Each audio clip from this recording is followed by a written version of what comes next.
had to go on was like the little proof of concept that I'd done here in the studio with one assistant, and it was just very different.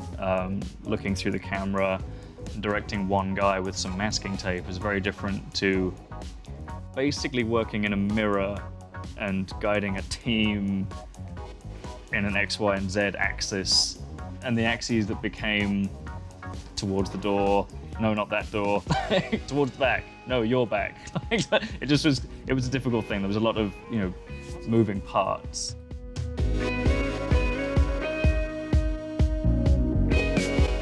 Half the day was just solving all these technical problems, and then the rest of the how many ever hours it was putting it all together, and that was just slow going. Yeah, the gremlins turned up in force on Thursday morning for whatever reason.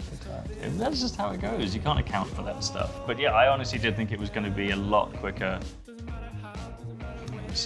It was a naive, it was a younger man that said that. I didn't know. I was like, yeah, if we've done like an hour and a half, it's fine. Probably it was fueled by necessity.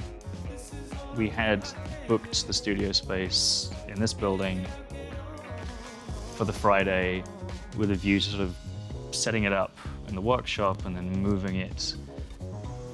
After like 2.5 days, I was already wondering whether that was going to be possible. I don't think we'd sort of, counted on how complex a build it was going to be and how very specific the angles were all, by necessity. But then equally, as the project sort of came together, sort of watching it sort of come to life in the space, it became more and more a part of the space that it occupied. There's so much from that space that actually went into it. The cables, the wood from the background, like all the ladders that surround it, like everything just kind of became part of the piece. So to take it out of that backdrop and put it into like a real clean studio space would have been odd, I think. I think you kind of get a lot of the physicality that went into the piece just by seeing what surrounded it.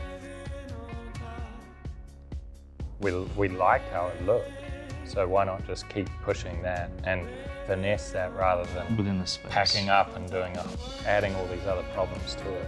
Absolutely. We just had to simplify it, and that's part of the creative process, really.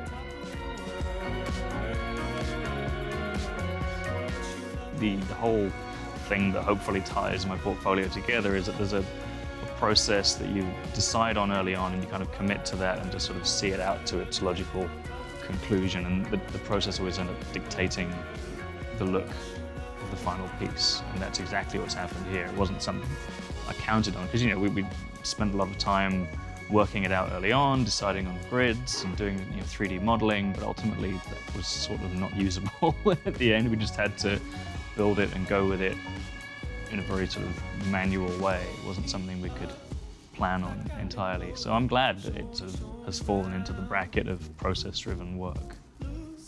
Oh, I've been trying, coming back around, start living